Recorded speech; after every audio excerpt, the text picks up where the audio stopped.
ನಮಸ್ಕಾರ. ನಾನು ನಿಮ್ಮ ಲಕ್ಷ್ಮೀರಾಮ್. ಯೂಟ್ಯೂಬ್ ಚಾನಲ್ಗೆ ಸ್ವಾಗತ. ಇವತ್ತಿನ ರೆಸಿಪಿ ವಿಡಿಯೋ ಏನಪ್ಪ ಅಂದರೆ ಬೋಂಡ.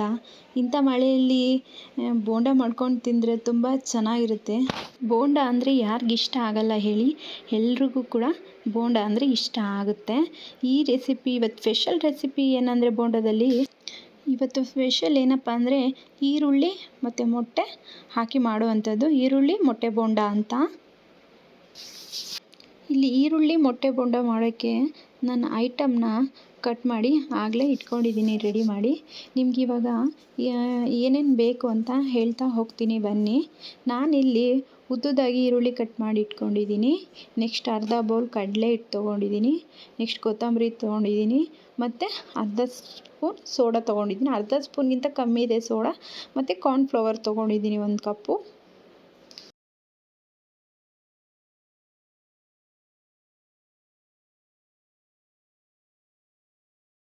ನಾನಿಲ್ಲಿ ಒಂದು ಖಾಲಿ ಬೌಲ್ ತೊಗೊಂಡಿದ್ದೀನಿ.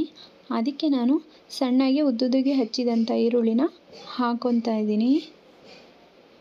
ಆದಷ್ಟು ನೀವು ಸಣ್ಣದಾಗಿ ಉದ್ದಕ್ಕೆ ಹಚ್ಚಬೇಕು ಈರುಳ್ಳಿನ, ಅವಾಗ ಬೋಂಡ ಚೆನ್ನಾಗಿ ಬರುತ್ತೆ. ನೆಕ್ಸ್ಟ್ ಕೊತ್ತಂಬರಿ ಹಾಕ್ಕೊತಾ ಇದ್ದೀನಿ. ಮತ್ತು ನೆಕ್ಸ್ಟ್ ಕಾರ್ನ್ಫ್ಲವರ್ ಪೌಡ್ರನ್ನ ಹಾಕ್ಕೊತಾ ಇದ್ದೀನಿ. ಇಲ್ಲಿ ಅರ್ಧ ಬೌಲಷ್ಟು ಕಡಲೆ ಹಿಟ್ಟನ್ನು ಹಾಕ್ಕೊತಾ ಇದ್ದೀನಿ. ಇದಕ್ಕೆ ನೆಕ್ಸ್ಟ್ ಇವಾಗ ಗರಂ ಮಸಾಲೆನ ಹಾಕ್ಕೊಳ್ಳೋಣ. 1 ಸ್ಪೂನ್ ಅಚ್ಕಾರದ ಪುಡಿ, 1 ಸ್ಪೂನ್ ಮೊಟ್ಟೆ ಮಸಾಲ ಹಾಕ್ಕೊತಾ ಇದ್ದೀನಿ. ಇದಕ್ಕೆ ನಾನು ಅರ್ಧ ಕಪ್ ನೀರು ಹಾಕ್ಕೊಂಡು ಒಂದು ಮೊಟ್ಟೆನ ಹಾಕ್ಕೊಂಡು ಚೆನ್ನಾಗಿ ನಿಧಾನವಾಗಿ ಮಿಕ್ಸ್ ಮಾಡಬೇಕು. ರಫ್ ಆ್ಯಂಡ್ ಟಫ್ ಆಗಿ ಮಾಡಬಾರ್ದು.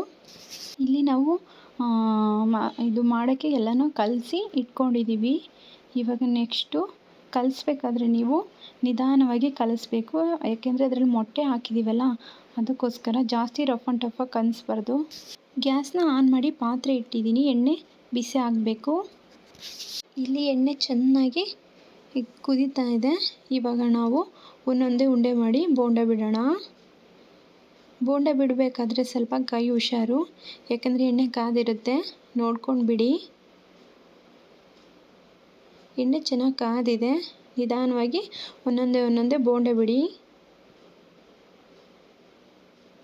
ಇವಾಗ ಬೋಂಡ ಆದಮೇಲೆ ನೆಕ್ಸ್ಟ್ ಇದನ್ನು ಚೆನ್ನಾಗಿ ಉಲ್ಟಾ ಮಾಡಿ ಬೇಯಿಸಬೇಕು. ಸ್ವಲ್ಪ ಬೆಂದಾದ್ಮೇಲೆ ಉಲ್ಟಾ ಮಾಡೋಣ. ಇಲ್ಲಿ ಚೆನ್ನಾಗಿ ಬೇಯ್ತಾ ಇದೆ ಬೋಂಡ. ನೋಡಿ ಇಷ್ಟು ಚೆನ್ನಾಗಿ ಬರ್ತಾ ಇದೆ ಅಂತ. ಇದನ್ನು ನಾವು ಇವಾಗ ಸ್ವಲ್ಪನೇ ಉಲ್ಟಾ ಮಾಡೋಣ. ಇದು ಗೋಲ್ಡನ್ ಕಲರ್ ಬರಬೇಕು. ಗೋಲ್ಡನ್ ಕಲರ್ ಬಂದಿದೆ. ಇವಾಗ ಬೋಂಡನ ಬಾಣಲಿಯಿಂದ ಎತ್ತಿ ಈ ಥರ ಒಂದು ನ್ಯೂಸ್ ಪೇಪರ್ ಹಾಕ್ಕೊಂಡು ಅದರಲ್ಲಿ ಬಿಡೋಣ ಬೋಂಡಗಳನ್ನ. ಯಾಕಂದರೆ ಎಣ್ಣೆ ಚೆನ್ನಾಗಿ ಡ್ರೈ ಆಗುತ್ತೆ. ಈರುಳ್ಳಿ ಮೊಟ್ಟೆ ಬೋಂಡ ಮಾಡೋದು ಹೇಗೆ ಅಂತ ತೋರಿಸ್ಕೊಟ್ಟಿದ್ದೀನಿ ನಿಮಗೆ. ನೀವು ಮನೆಯಲ್ಲೇ ಆದಷ್ಟು ಮಾಡ್ಕೊಳ್ಳಿ. ಈ ವಿಡಿಯೋ ಇಷ್ಟ ಆದಲ್ಲಿ ಲೈಕ್ ಮಾಡಿ, ಶೇರ್ ಮಾಡಿ, ಸಬ್ಸ್ಕ್ರೈಬ್ ಬಟನ್ನ ಕ್ಲಿಕ್ ಮಾಡಿ. ನಮಸ್ಕಾರ. ಬಾಯ್ ಬಾಯ್.